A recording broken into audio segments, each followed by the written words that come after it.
that's why the film became great as it was, because everybody became comfortable with each other. Plus, the preparation of anything, leads to a good, solid story, or a product or whatever that is. Yeah, and we still had problems in post, in Of spite course, of all that that prep. yeah, But it also led me to my whole protocol with the heart chart and everything came out of this. We were about 3 or 4 months away from release in November, so this would have been August.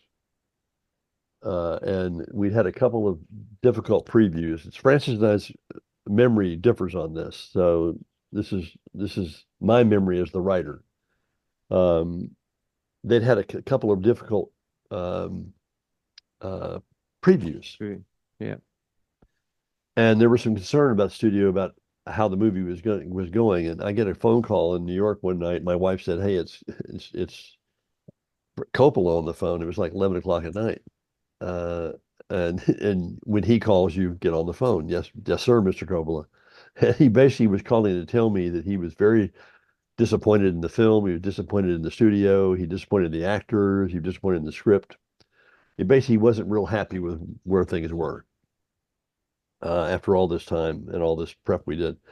And he said, "I want you to get on the next plane in the morning and come to San Francisco. And apologize to Judy, my wife. I don't know how long you'll be, but we've got some work to do because I'm not happy with where things are." And I'm going, "Great." He said, "I want to show you that film. I want to show you the film that I'm not happy with." And so I was going, well, wonderful. Can't wait to see it. And after all these years, I had the best director in the world for the film. So I was out there the next night in the Godfather screening room, with the big leather couches and everything, and some that wine and some cognac and stuff, and he didn't even come down to greet me. He stayed up in the penthouse and he called me and he said, "Okay, are you here? You're fine, great. Call me as soon as you finish. I'll come down and we'll talk about it." And there were two women who also spoke Romanian there. I'm not sure why they were there, but I guess for atmosphere. And and he was right. I mean, I sat there and got drunk, and I didn't like the movie either.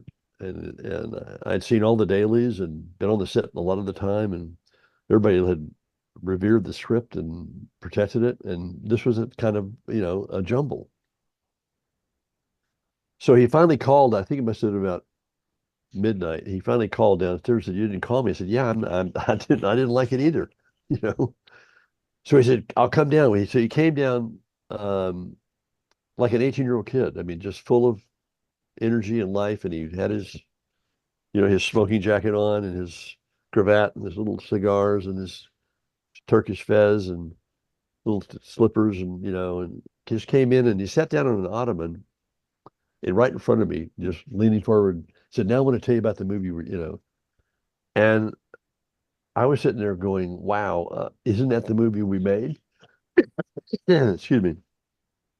It's a cold, not COVID. I just tested. Um, and we had missed things in the narrative when the actors bring it to life and the film takes on life, what have you. There are things we'd chosen not to shoot, and there were things that we had missed and like not like connecting tissue. Yeah. There wasn't one scene we had to reshoot.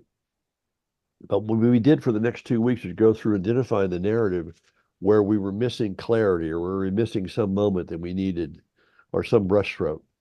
And I literally wrote pieces of scenes and transitions, and we rewrote the narration.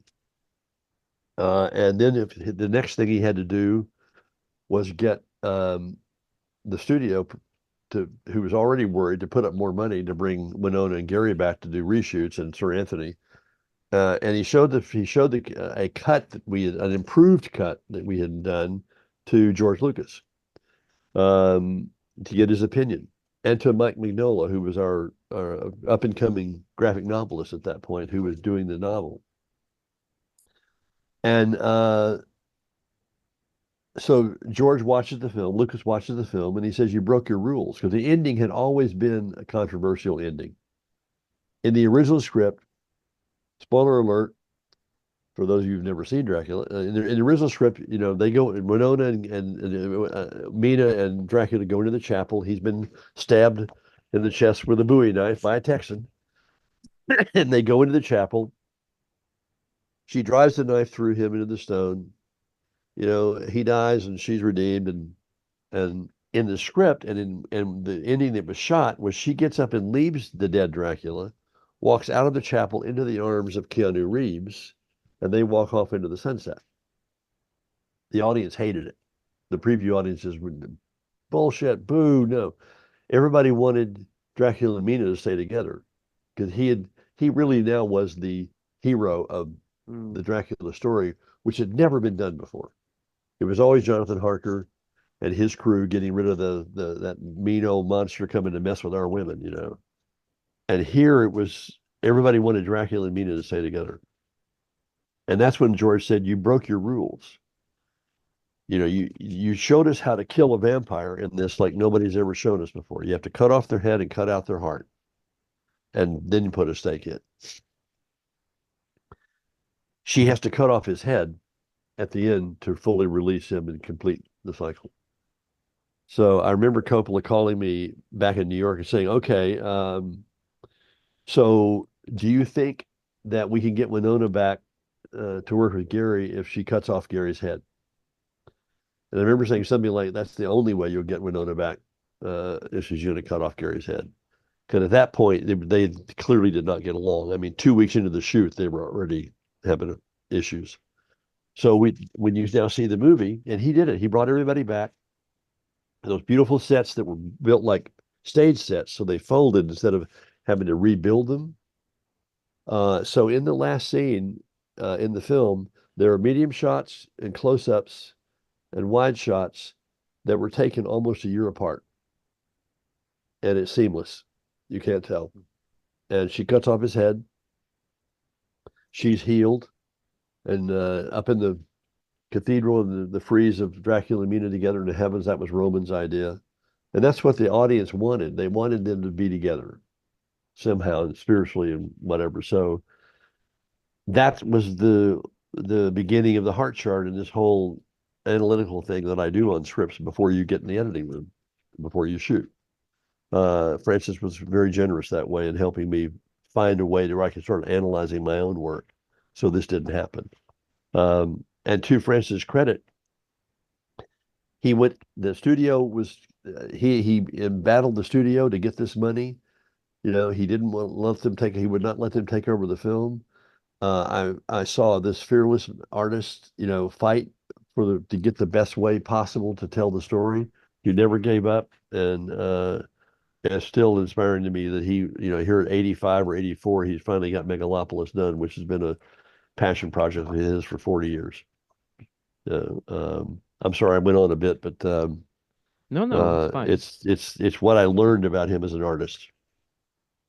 No, no, it's all good. I really love listening to all these behind the scenes stories, especially of the films that I really enjoy. But one of the things about Coppola is that if you have you seen the series The Offer, the behind the scenes Yeah, story of Godfather? Okay. yeah. I saw the first season. They didn't do a second one, I think it was just a mini series and that's what they but it just ended ended. it. It ended way too early.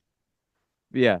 But for it's amazing a guy like him makes Godfather. Okay, I can understand his first film or one of his early films, and then he gets opposition, then he makes a second one.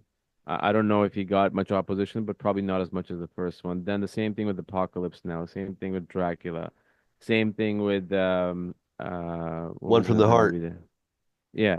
Then Megalopolis. It's like no matter how much he proves himself over and over again, he always has to fight. But the credit goes to him, like you just said, for him, and especially Megalopolis, for him to spend, I think, 125 million of his own money. At least that's what I read in Variety, Yeah. and still fighting at it at the age of 85. It's just incredible that how Hollywood works. There's never faith, but you just if you keep at it. Uh, you Well, know? he said there was an Instagram post where he's talking about he has no he got to make every movie he ever wanted to make. He got to live a life that he wanted to live. He got to do, he all these things he got to do that he doesn't have to regret not getting done. And now Yeah, he's getting the Kennedy Center Award, like the ultimate.